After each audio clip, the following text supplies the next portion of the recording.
welcome back to my channel. My name is Janelle. Today we are doing my January wrap-up. First wrap-up of the year and my first wrap-up ever.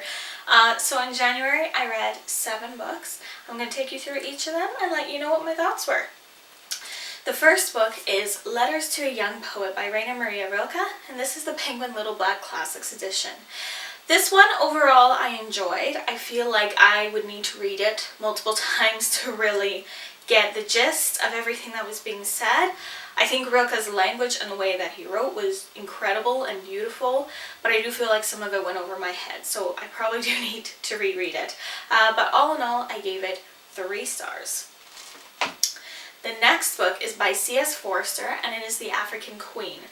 This one I had very high hopes for, and they were dashed. I liked it, but there was elements I really liked, and there's elements I really didn't like. So a lot of give and take. This is set during World War I. There's a missionary sister in Africa and the captain of a steam launch, and they go on an adventure together to take a stand for Britain.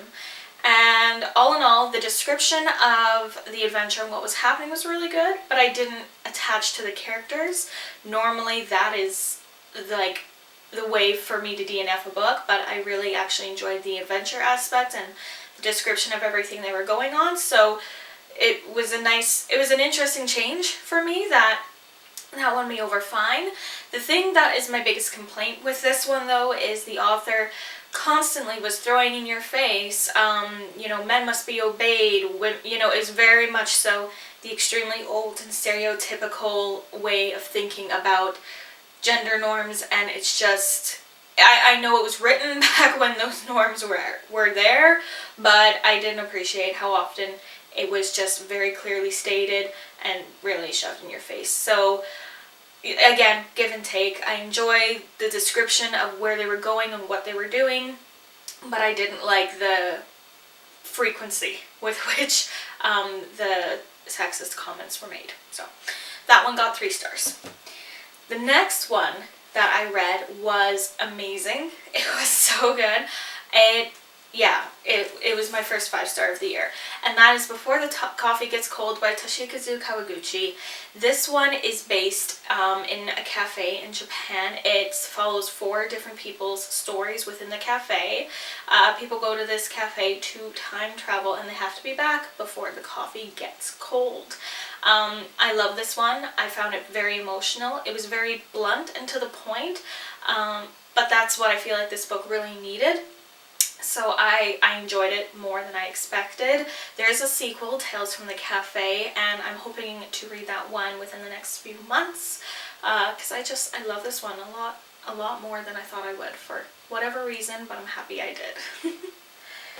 Then the next one that I read was The Suffragettes by various authors, again in the Penguin Little Black Classics edition.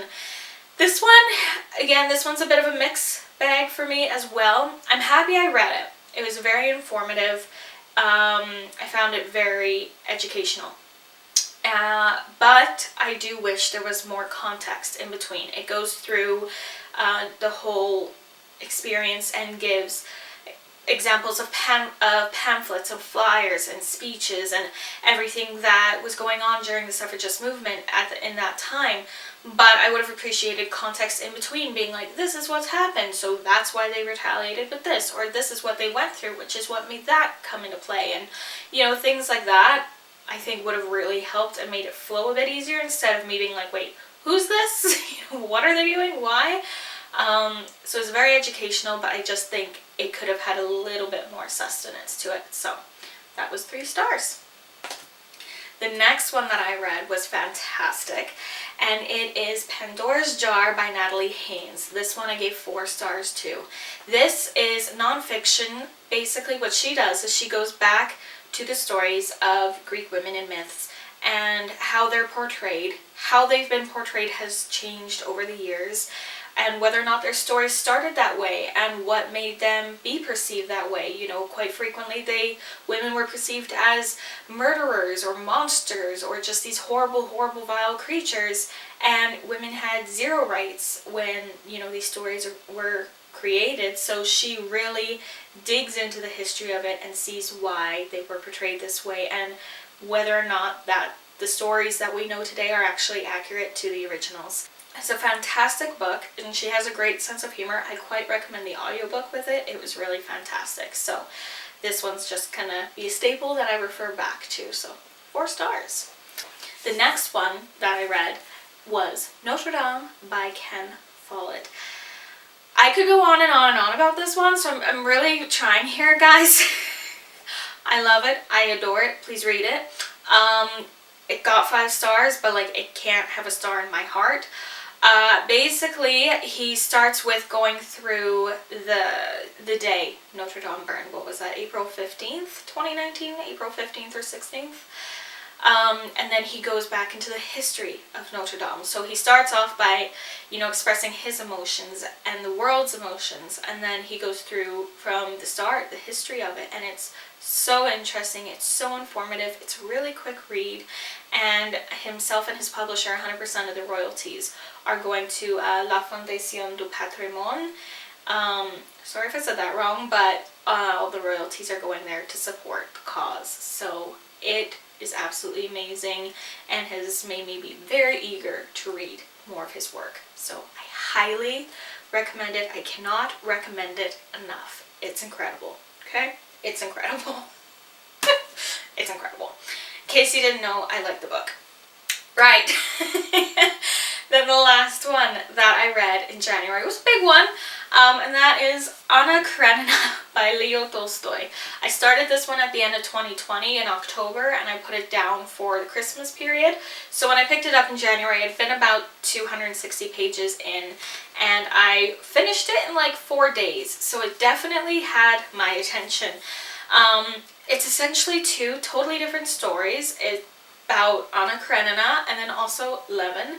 I was more entertained by Anna's story, but more emotionally invested in Levin's story. I preferred the characters in his story. I cared more about him.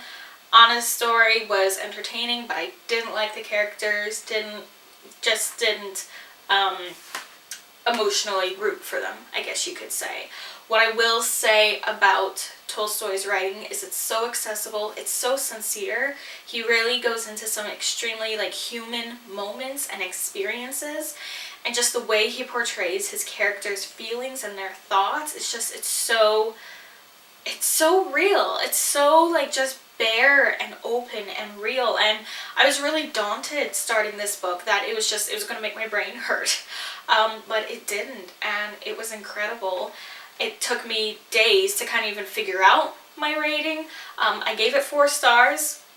To me, there was points where it was a bit long and it didn't necessarily need to have as much as it did, but all in all, even when it had things that maybe weren't necessary to the story, he wrote them really, really well. So I highly recommend this one. If you've been considering it, do it. It's fantastic. So yeah. So those are the 7 books I read in January. If you've read any of them, let me know. My February TBR is coming out on Friday, so that's going to be an interesting little experiment I'm going to have going on. Throughout February, I'm going to be doing single review videos per book I read, and then at the end of the month, I'll do more of just a summary and, here's what I read, there's my rating kind of style. So yeah, all in all, a bit of a mixed bag with what I read, but found some books that I will treasure for a lifetime, so pretty good ratio. If you want, you can like, comment, and subscribe. I look forward to seeing you again in my next video, and in the meantime, stay safe and take care. Bye!